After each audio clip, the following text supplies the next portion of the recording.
정치 파발마 두 분 막 도착했습니다.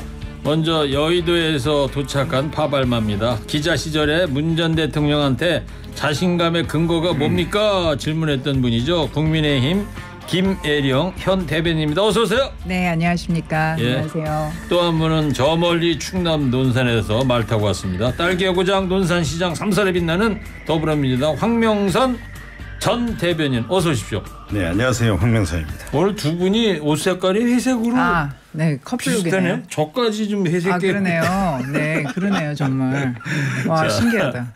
근데 이제 마음이 맞는 거죠? 그럼요. 예, 네. 뭐 이렇게 마음 맞는다고 그래서 피하지는 마시고 열심히 뜨겁게 좀 토론회를 좀 해주시고.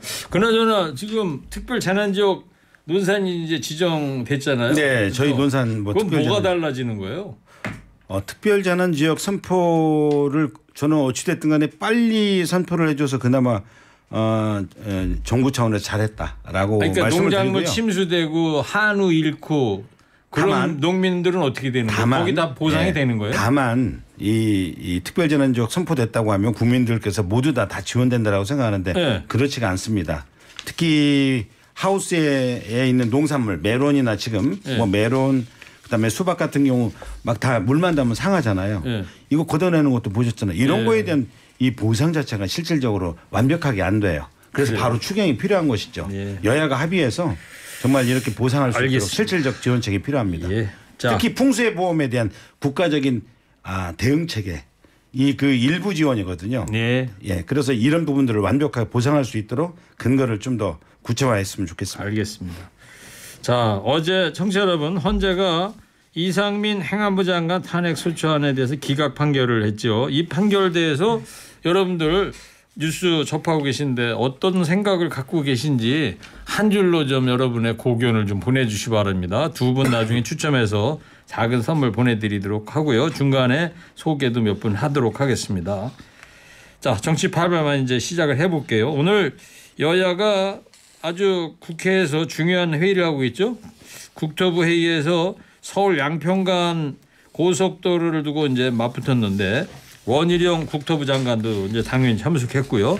여야 의원의 오늘 오전에 있었던 주요 발언을 먼저 듣고 오겠습니다. 자료가 없다는 말이 국토부의 그 말은 거짓말이었음을 스스로 인정한 꼴이 되었습니다. 국토부가 그동안 국회를 얼마나 무시해왔는가 명백히 드러난 것입니다. 객관적인 자료 PDF 파일조차도 조작이라 그런다 그러면 앞으로 어떤 장관의 입에서 나온 말은 모두 조작이라고 할 것이고 오늘 회의는 아예 시작부터 할 필요가 없다고 생각을 합니다. 네, 앞에는 민주당 최인호 의원이고 두 번째는 국민의힘 김정재 의원의 이야기를 들었는데, 자, 일단 국토위가 이제 시작부터 국토부 자료 제출에 대한 비판이 계속 제기가 됐어요. 오전 상황을 보면. 네. 저도 아침에 그 상임위하는 것을 이제 영상으로 쭉 이렇게 봤는데요. 결국은 원희룡 국토부 장관에 대한 태도의 문제가 가장 컸습니다. 시작하기 전에 결국 이 발단의 핵심은 처음 안에서 왜 그 강상면으로 바뀌었냐라는 것이잖아요. 누가 왜 김건희 일가 땅 있는 쪽에 왜 종점으로 바꿨는가 이렇게 문제 제기가 됐을 때 아주 쿨하게 여기에 대해서 의혹을 시원하게 좀 이야기했으면 되거든요. 그런데 원희룡 장관이 나서서 이거 민주당의 괴담이다. 그리고 이거 백지화하겠다. 다음 정부에서 해라. 이렇게 더 크게 판을 키웠어요. 저는 이러한 태도 오늘도 그 상임위 국토위 상임위 관련해서 이 장관의 이러한 태도에 대한 문제점들을 지적하고 사과를 요구하면서 시작하자라고 했는데 1시간 동안 팽팽히 그냥 서로 여야 의원들끼리 입장들을 이렇게 서로 하느라고 못했어요.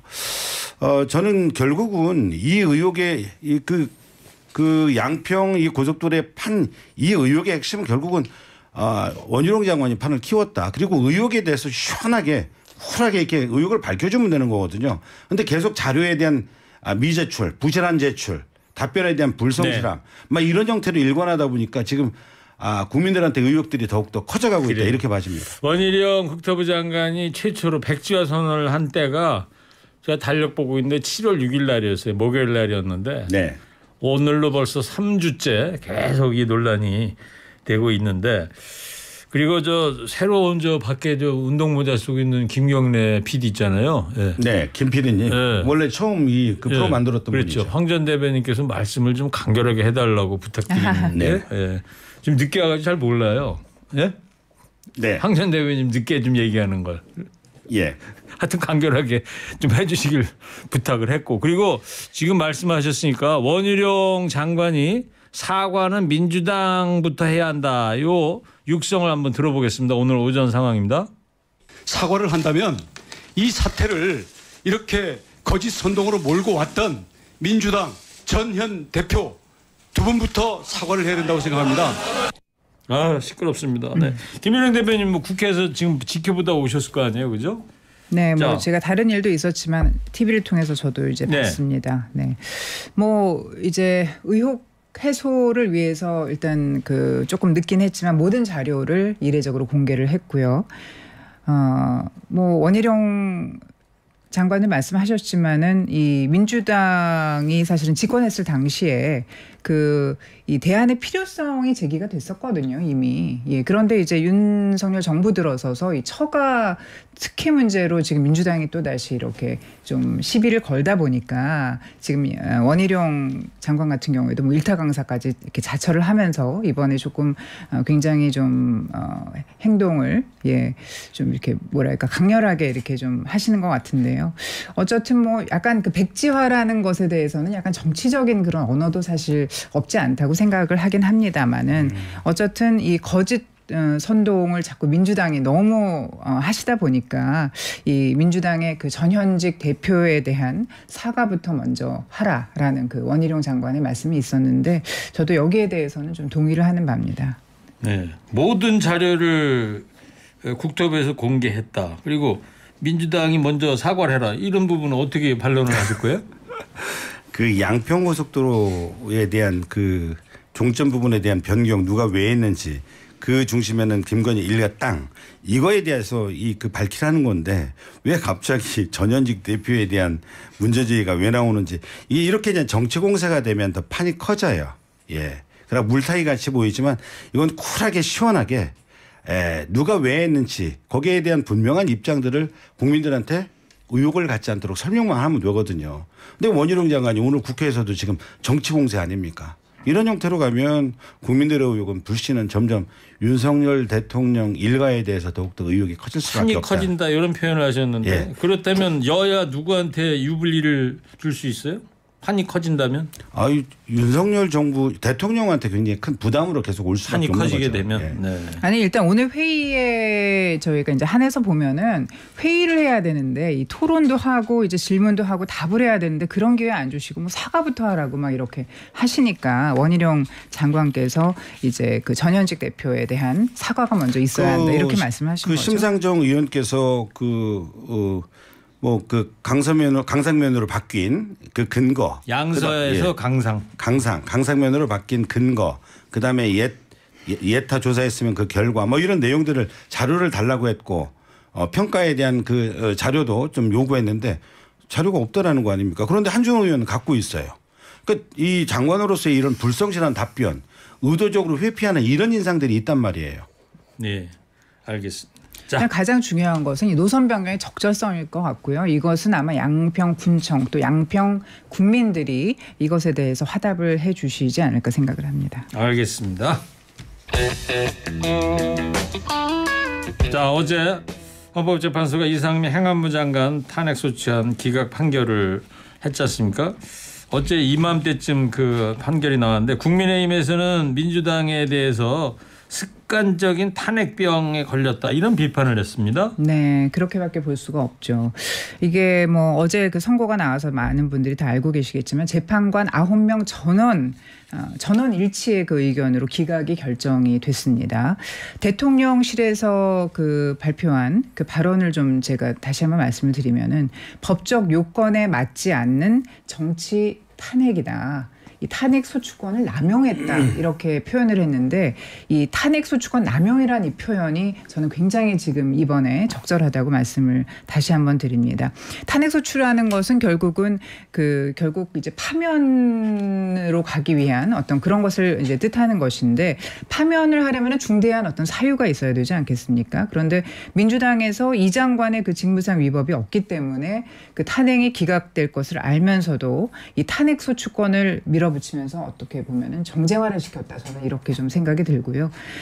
이번에 사실 그 이태원 사고가 굉장히 마음이 아프고 지금까지도 저희가 저희 마음 속에 입 밖에 내지 못할 정도로 슬픈 그런 네. 사고였기 때문에 그 사고를 이제 저희도 기억을 하고 있는데 어제 네. 판결 나고서 이태원 참사 유족들 기자회견하고 울부짖는 그런 장면들은 다들 보셨죠? 그럼요. 네. 네. 그런 사실 저는 개인적으로는 그런 장면을 보다가 사실 좀 오래 보지를 못하겠어요. 예, 마음이 저도 너무 좀 자, 법적으로는 감정이 이제 슬퍼져서. 무죄 판결이지만 민주당에서는 국민은 이미 이상민 장관이 장관직을 수행할 수 없다 이런 정치적 판결을 냈다. 국민은 네, 이런 입장을 내고 있어요. 법적으로야 헌재에서 판결을 기각했죠. 아쉬움이 있습니다만은 정치적으로 도의적으로 저는 책임져야 된다라고 생각합니다. 159명의 우리 청년들이 희생을 당했는데 정말 어느 누구도 9개월 동안 지금 형사처벌 받은 사람 한 명이 없지 않습니까? 누구도 책임지지 않는 거예요. 누구도 사과하지 않는 거예요. 이게 말이 됩니까? 네. 대통령실은 또 민주당의 탄핵 강행으로 이번 수해 피해가 더 컸다 이런 비판도 나오던데 이건 무슨 뜻입니까? 김혜령 대변인님. 이 거대 야당의 국회 권력 남용, 아까도 이제 권력 남용이라는 말씀을 제가 드렸는데 이 국민 안전과 행정의 공백으로 이게 이어지는 것입니다. 그래서 지금 사실 용산 사태도 그렇고요, 지금 수해도 그렇고 이것들이 지금 이제 이 행안부 장관이 없어서는 안 될 그런 자리인데 지금 이러한 행정 공백으로 인해서 안전 컨트롤 타워가 제대로 역할을 하지 못할 수 있다라는 것입니다. 그래서 이런 것들이 계속 도미노처럼 연쇄적으로 좋지 않은 일들이 일어날 수 있는 것이고 또 그것을 또 완벽하게 메꾸지 못할 수 있는 이런 상황이 되는 것에 대해서 사실 우리 윤석열 정부는 완벽하게 이런 이런 행정 수행을 해야 됨에도 불구하고 이런 것들에 대한 이제 두려움이 생길 수밖에 없는 것이죠. 그래서 이런 판결문을 봐도 이 장관에 대한 어떤 파면은 국정 공백과 정치적 혼란이라든지 이런 국가적 손실이 크기 때문에 신중해야 된다. 이렇게 판결문에 나와 있지 않습니까? 네. 그래서 우리가 물론 이상민 장관의 책임이 아주 없다라고는 할 수는 없습니다만은 그럼에도 불구하고 이 판결문에 나왔듯이 이 행정 공백을 이 이상민 장관이 탄핵이 됨으로써 또 더 큰 우리가 어떤 손해를 볼 수 네. 있다라는 그런 말씀을 다시 한번 좀 결국 이제 드리게 김혜령 됩니다. 대변인 얘기 들으면 대통령실 입장은 민주당이 잘못했다는 거 아닙니까? 왜 탄핵 소추권을 남용하느냐? 저희도 탄핵을 할 때는 찬반들의 의견들이 있었어요. 만약에 기각이 될 가능성도 있을 텐데 정치적으로 굉장히 큰 부담이 있다라는 것이었죠. 그런데도 불구하고 할 수밖에 없는 그런 상황은 159명의 희생자에 대해서 누군가는 책임을 져야 된다. 말하는 것이 가장 컸고요. 중요한 것은 우리가 탄핵을 처음부터 하려고 하지 않았어요. 대통령의 사과를 요구했죠. 그리고 두 번째는 장관에 대한 해임 요구를 했었습니다. 대통령께서 거부를 했죠. 그래서 탄핵까지 가게 된 거예요. 저는 대통령실에서 이번에 수해에 대해서 좀 더 저는 국민들한테 대하는 태도가 굉장히 저는 중요하다고 봐집니다. 민주당의 탄핵 강행으로 이번 수해가 더 컸다. 이렇게 또 정치 공세를 하는 거예요. 대통령실에서. 저는 있을 수 없어요. 여당도 이렇게 얘기하면 저희들이 다른 논평도 낼 수 있을 텐데 윤석열 대통령실에서 이렇게 정치 공세를 하면은 저는 옳지 않다라고 보고요. 그러면 과거에 이번 호우 피해로 인해서 희생자가 46명이 발생됐습니다. 이런 상황에 대통령께서는 우크라이나 일정을 계속 강행했잖아요. 바로 교육하지 않고. 알겠습니다. 내가 한국 교육해도 별 크게 달라질 게 없다. 김영환 지사도 그렇고요. 과거에 이태원 참사 때도 이상민 장관이 비슷한 발언을 했지 않습니까? 이런 태도의 문제라고 저는 봐요. 알겠어요. 자, 어쨌든 간에 이상민 행안부 장관이 기각이 되면서 앞으로 대통령실의 목소리에 좀 힘이 들어갈 것 같고 국정 동력이 더 강해질 것 같다. 이런 전망들이 나오는데 김혜령 대변인 어떻게 보세요? 네. 아직까지 뭐 이제 이태원 참사로 인해서 이상민 장관에 대한 뭐 탄핵 소추안까지 이렇게 얘기가 됐지만은 또 지금 이제 수해가 발생을 했고 장마가 뭐 이제 끝났다고는 하는데요. 또 국지적으로 또 비가 예전에 어떤 예를 보면은 9월까지도 그렇게 오더라고요. 그래서 비상 상황으로 저희가 이제 항상 대기를 해야 된다고 생각을 하고 주무부처인 이 행안부의 공백이 이제 해소된 만큼 그 동력을 최대한 발휘할 수 있다. 이렇게 보면 될 것 같고요. 이 장관이 세종청사에서 재난 관련 보고를 받고 있는데 윤 대통령이 이 장관과의 그 통화에서 재난 대응 시스템 개선에 있어서 민간의 역할에 대해서 당부를 한 것으로 알려졌습니다. 그래서 이 윤 대통령의 의중을 누구보다도 잘 아는 이상민 장관이 이제 복귀를 했기 때문에 이 국정에 있어서의 앞으로의 더 그 나가는 데 있어서 좀 튼실해지는 그런 계기가 좋은 계기가 됐으면 하는 그런 바람입니다. 네. 저는 이번 계기를 통해서 정치 공세가 아니라 159분의 그 희생자 그리고 지금 유가족분들 아주 절개하고 있지 않습니까? 법리적으로는 이렇게 기각이 됐어도 도의적으로 정치적으로 저희가 더 부족했다, 더 잘하겠다, 더 희생자와 유가족을 더 따뜻하게 국가와 정부가 좀 책임 있게 해내겠다. 이런 입장으로 저는 가야 된다라고 봅니다. 알겠습니다. 자, 이상민 행안부 장관에 대한 헌재 기각 판결에 대해서 청취자 여러분들 고견 몇 분을 소개해 드립니다. 말이 되냐고요. 누구 하나 책임진 사람도 없고 진짜 너무하네요. 159명의 한은 누가 풀어줍니까? 권력은 챙기고 책임은 버리고. 자, 민주당 혁신위원회가요 국회의원 체포동의안을 무기명에서 기명으로 바꾸자 이 제안한 가운데 이재명 당대표가 지지 의사를 밝혔습니다.